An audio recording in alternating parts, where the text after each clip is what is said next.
Hello, this is Mr. Simondare from Sweet Home High School. This is for our Global 9 Honors class, and it's going to walk us through the New Visions 9.1 supporting questions 1 through 3. What is history? What are sources? And what do historians do? So I'm going to navigate over and check out this note that's been provided to you. It's a multi-page document. You'll see that there's over 20 pages actually, but hopefully it isn't as overwhelming as it may sound. So with that, I'm just going to kind of scroll through, and you could press pause at any time to back up. But essentially, we're going to be looking at some of these supporting questions around, what is history? So if I'm just going to tap on here and grab a color that's going to be helpful. So what is history, and how does point of view really impact it? And that's going to be the basic idea for this packet here. We'll be taking a look at history, evidence, and point of view. You can take a look at those definitions as it runs through the conversation around the lunchroom fight. This is an old activity that has been circled through the internet over the years, and it's just a great way to introduce how point of view can come into play. Your job here, essentially, is to come and read through the situation about these two kids who get in a fight, and at the end, it pretty much starts off by us needing to work with a partner. So we fully expect that you might phone call or FaceTime, or create your own conference with other students as you do this at home in our hybrid classes. So when you go through this, your job first is to basically develop a response of how accounts of the fight might be different. Later, you can call up a friend and see what they say, and you could jot down their answers here. I'll do that for the first three questions here. On page 2, you'll see that we're going to look at specifically about point of view. And point of view is a little bit different in some other classes, so you might want to take a look at this green box here, as we're not really talking about a narrator so much as an opinion. So let me just grab a different pen. So not so much as a narrator, but a opinion about a topic. So point of view can really change depending on how you might look at a topic. And in social studies, we'll be talking about the opinion. As you go through, you can answer some of these questions here. We always try to use the yellow highlighter to talk about where our directions are and what you're going to be expected to do. And in places like this, you'll be expected to drop in some answers on our chart. Scrolling down, we'll take a look at just explaining these bits a little bit more. So your task here is to use the terms from above and explain what history is and how point of view affects it. Moving along, the directions here are about Justin and Max, who actually get in the fight. And now we're going to start to see how history is an account of the past, and it's constructed from evidence. But where we get that evidence and who views that evidence is certainly going to change how one might think about a particular event in history. So have a little fun going through these questions here, 1, 2, and 3. And next we'll go into looking at the second part, SQ3, what sources historians use to learn about the past. So we'll be taking a look here mainly at primary and secondary sources. And again, continuing on with the fight, we're going to see that there are different points of view, and your job will be to go through these questions and put down a couple of answers to see how a primary or a secondary source is going to have more or less value. Our job here today in this activity is to look at several different items. So you see there's actually 4 different items on this page, and how these sources can either be a primary or a secondary source. So real quick, I'll just go through and show you. I'll look first at the textbook. So is a textbook a primary or a secondary source? It's actually a secondary source, and then we're going to determine why is it a secondary source. And generally textbooks are secondary because they are written well after an event, and it's from people that it might have accounts of it. It's not necessarily the person who was there who is writing a textbook. But you can see that there are 4 different items on this page, and then we'll scroll down to the next page where again our job is to go through, take a look at an item, circle if it's primary or secondary, and then explain why. Moving along, Your task here now is to think about what we've learned and to apply that to the situation that we have here about Max and Justin. So we're going to look at different types of sources used by historians, primary and secondary, and then we're going to go in and begin to see, of these sources provided, what are they and why is this going to be categorized this particular way. So we're looking at applying the work. The third part, SQ3, what practices do historians use to examine the sources?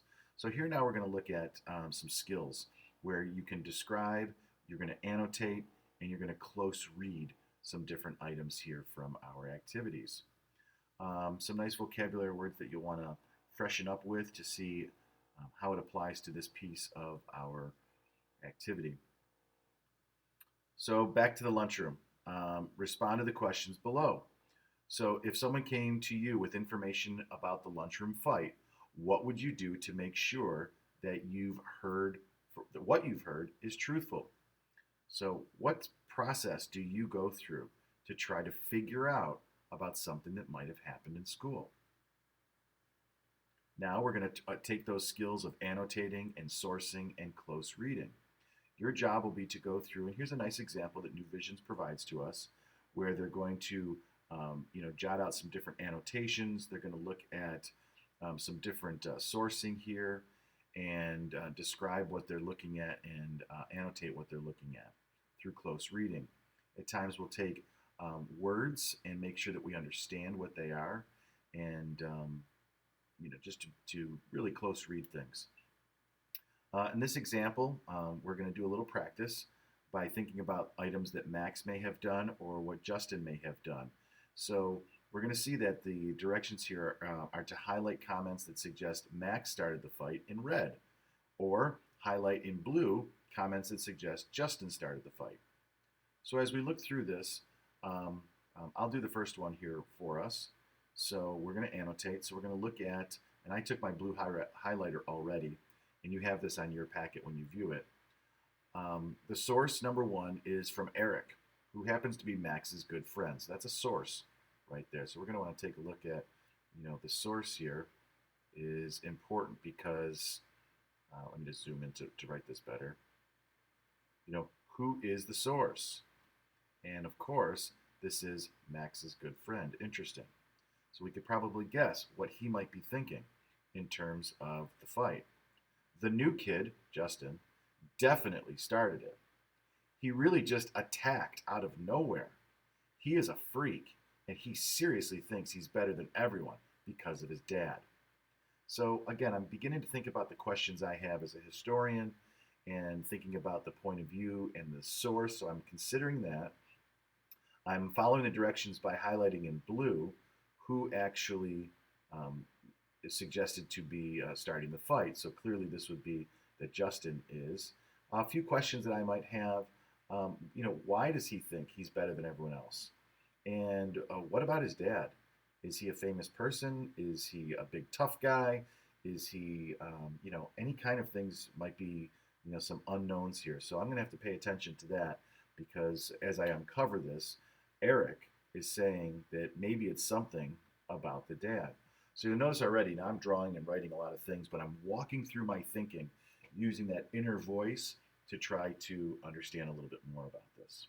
Your job is to go ahead and do source number two. So when you get there, you could annotate and source here. Moving along, we'll take a look at some different things about how to source a document. So go through the charts here about the author and the audience and the purpose. These are really excellent things to keep in mind with this. Now, right now, I could make the example that I'm making this screencasting video. So I'm the author and the audience is you, and I have a purpose to try to teach and to demonstrate various things. So I'm being very specific with how I'm trying to do this as your teacher, just like anyone would know their audience and know the purpose for what they're saying. So take a look at some of these items here in this chart and begin to apply it down below. So we're going to do a little source practicing. I'll ask you to read through the source and then try to understand the author, the purpose, and the point of view. Source number two, here's a historical document that we can take a peek at. Here is some information about it. And similarly, what is the author's purpose? When was this drawn? So we're going to have to source that out. And then determine if it's a primary or secondary source. And then how would you know that? So again, this is the piece of the activity that we're applying what we're doing or what we've learned. Here again is a close read activity where we're going to do a little practice to think about point of view and so forth. So what your job is to read the passage below and then answer the close reading questions that follow. So here are the questions. You'll fill in right there.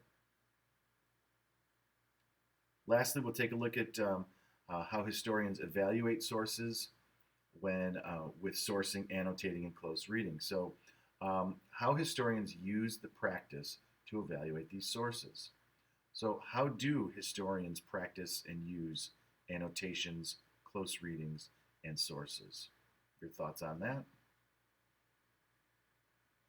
And now we'll go back down to the statement below, thinking about Max's mother. Annotate and source and close read. So again, we're going to use red and blue to try to annotate and to go through the source as we come up on it. And here is Max's mother's statement. Take a look at that and then answer these questions that follow. What do we know about the author? Why was it written?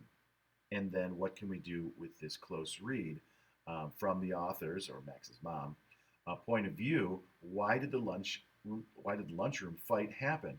And why does the author believe that? So hopefully you can walk through. We're going to have a few other different items that will follow this up in the weeks ahead, but we're trying to really wrap it around and think about how historians do their work. What is history? What are sources? And how do historians do the work it is that they do?